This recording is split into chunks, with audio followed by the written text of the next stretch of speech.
আয়ারল্যান্ডকে 508 রানের টার্গেট দিয়েছে বাংলাদেশ। মিরপুর টেস্ট জিততে হলে আয়ারল্যান্ডকে 509 রান করতে হবে, তবে সেটা অনেকটাই ইম্পসিবল। সেই বিষয়টা জেনেই বাংলাদেশ দল টেস্টটা ডিক্লেয়ার করেছে, সেকেন্ড ইনিংস ডিক্লেয়ার করেছে। 100তম টেস্ট মুশফিকুর রহিমের। বাংলাদেশের টেস্ট প্রেক্ষাপটে মুশফিকুর রহিমের যে 100 টেস্ট, এটা একটা ইতিহাস। সেই ইতিহাসের টেস্টটাতে মুশফিকুর রহিম আরও নতুন নতুন ইতিহাস গড়ে চলেছেন। প্রথম ইনিংসে সেঞ্চুরি করেছেন, দ্বিতীয় ইনিংসে হাফ সেঞ্চুরি করেছেন। মুনিরুল হক 86 রান আউট হওয়ার পর বাংলাদেশ দল ইনিংসটা ঘোষণা করে দেয়। তা না হলে তো হয়তো মুশফিকুর রহিম দ্বিতীয় ইনিংসেও সেঞ্চুরির দেখা পেতেন। মুশফিকুর রহিম একদিক থেকে টেস্ট ইতিহাসে প্রথম ব্যক্তি যিনি উইকেট কিপার হিসেবে এক ইনিংসে সেঞ্চুরি এবং এক ইনিংসে হাফ সেঞ্চুরি করেছেন। এটা আর কারো নেই।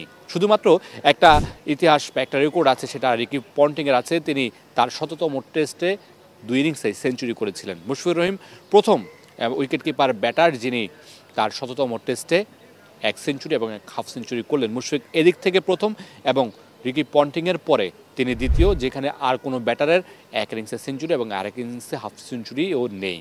এটা বাংলাদেশের জন্য অনেক বড় একটা অর্জন। মুশফিকুর রহিমের জন্য তো নিশ্চয়ই মুশফিকুর রহিম নিজেও বড় একটা অর্জনের সাক্ষী হলেন। 100তম টেস্টটাকে যতভাবে রাঙানো যায় তার সবটাই মুশফিকুর রহিম করেছেন। বিসিবিও ঢালাওভাবে মুশফিকুর রহিমের জন্য আয়োজন করেছেন, সেটা নিশ্চয়ই এত মধ্যে দর্শকরা দেখেছেন। মুশফিকুর রহিমও সেটার প্রতিদান দিয়েছেন। তার যে পরিশ্রম, তার যে নিবেদন, তার যে ক্রিকেটের প্রতি ভালোবাসা, তার সবটুকুই যেন ক্রিকেট এখন দুহাত ভরে তাকে দিচ্ছে। তিনি এত বছর ধরে ক্রিকেটের জন্য দিয়েছেন, আর ক্রিকেট শেষ সময়ে এসে তাকে দিচ্ছে। আমি জানি না মুশফিকুর রহিম এই টেস্টের পরেই অবসরে যাবেন কিনা। তিনি হয়তোবা সেটা হয়তো টিম ম্যানেজমেন্ট জানে বা মুশফিকুর রহিম নিজে জানেন তিনি কী সিদ্ধান্ত নিয়েছেন। তবে মুশফিক আরও কিছু টেস্ট খেলুন, সেটাই চাওয়া থাকবে।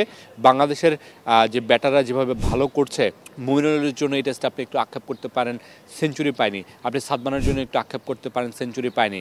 প্রথম ইনিংসে আমরা দেখেছি মুশফিকের সেঞ্চুরি, লিটনের সেঞ্চুরি, সব কিছু মিলে সিলেটে আমরা দেখেছি নাজমুল হাসান শান্ত অধিনায়ক তার সেঞ্চুরি, মাহমুদুল হাসান জয়ের 1.5 শতক। আয়ারল্যান্ডের বিপক্ষে 2 টেস্ট বাংলাদেশের ব্যাটারদের জন্য অনেকটা পুয়া বারোর মতো হয়ে এসেছে। ব্যাটাররা রিদমে ফেরার যে বিষয়টি থাকে, সেই রিদমে ফেরার সুযোগটা পেয়েছে। বোলাররাও পিছিয়ে নেই।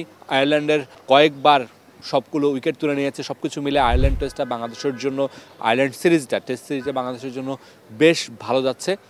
বাংলাদেশের পরের টেস্ট খেলতে এখনও লম্বা সময় বাকি।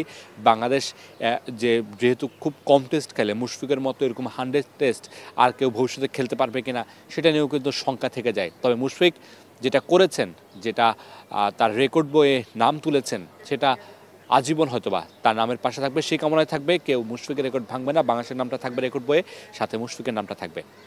Mamunur Rashid, star news, Mirpur.